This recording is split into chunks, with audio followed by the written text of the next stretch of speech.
اعوذ باللہ من الشیطان الرجیم، بسم اللہ الرحمن الرحیم۔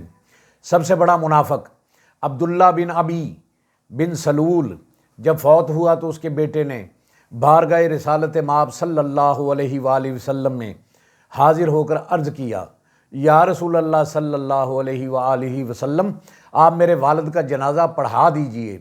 نبی کریم صلی اللہ علیہ وآلہ وسلم تشریف لے گئے، اور جب آپ صلی اللہ علیہ وآلہ وسلم نماز جنازہ پڑھانے کے لیے کھڑے ہوئے تو حضرت عمر رضی اللہ تعالیٰ عنہ نے اس موقع پر سورہ توبہ کی آیت پیش کی، اگر آپ صلی اللہ علیہ وآلہ وسلم ان منافقوں کے لیے 70 مرتبہ بھی استغفار کریں گے تو اللہ انہیں ہرگز معاف نہیں کرے گا۔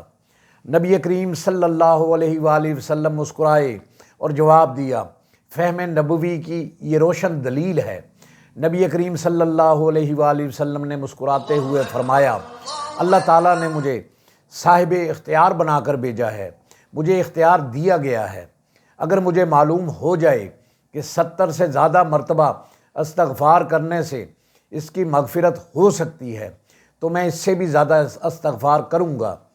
اس سے واضح ہوتا ہے کہ اس وقت کوئی شرعی ممانعت نازل نہیں ہوئی تھی۔ نبی کریم صلی اللہ علیہ وآلہ وسلم نے اختیار کے دائرہ میں رحمت کا مظاہرہ فرمایا، یہی شان رحمت للعالمین صلی اللہ علیہ وآلہ وسلم ہے۔ حضرت عمر رضی اللہ تعالیٰ عنہ خود فرماتے ہیں، مجھے اپنی اس جرأت پر انتہائی افسوس ہوا کہ میں نے رسول اللہ صلی اللہ علیہ وآلہ وسلم کے سامنے ایسی جسارت کیوں کی، ایسی بات کیوں کی، حالانکہ اللہ اور اس کا رسول بہتر جانتے ہیں۔ جب نبی کریم صلی اللہ علیہ وآلہ وسلم اس منافق کا جنازہ پڑھا چکے اور آپ نے اس کو اپنا کرتا مبارک بھی عطا کیا، تب اللہ تعالیٰ نے واضح اور قطعی حکم نازل فرمایا، اور دوسری آیت قطعی اور حتمی ممانعت سورہ توبہ کی آیت نمبر 84، ترجمہ، ان میں سے کوئی مر جائے تو اس کی نماز جنازہ آپ نے ہرگز نہیں پڑھنا اور نہ اس کی قبر پر کھڑے ہونا ہے۔ اس حکم کے بعد نبی کریم صلی اللہ علیہ وآلہ وسلم نے نہ کبھی کسی منافق کا جنازہ پڑھا اور نہ ہی کسی منافق کے لیے استغفار کیا۔ حضرت عمر رضی اللہ تعالیٰ عنہ فرماتے ہیں، اس آیت کے نازل ہونے کے بعد رسول کریم صلی اللہ علیہ وآلہ وسلم نے کسی منافق کا جنازہ نہیں پڑھا۔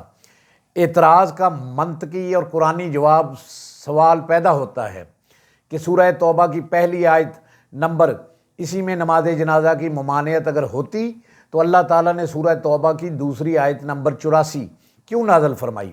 حقیقت یہ ہے کہ پہلی آیت میں ممانعت نہیں بلکہ انجام کا بیان ہے، اور دوسری آیت میں واضح شرعی حکم یعنی حرمت نازل ہوا ہے۔ اسی ترتیب کے مطابق نبی کریم صلی اللہ علیہ وآلہ وسلم کا عمل عین قرآن کے مطابق ہے۔ اللہ ہمیں دین سمجھنے کی، سمجھانے کی اور اس پر عمل کرنے کی توفیق عطا فرمائے۔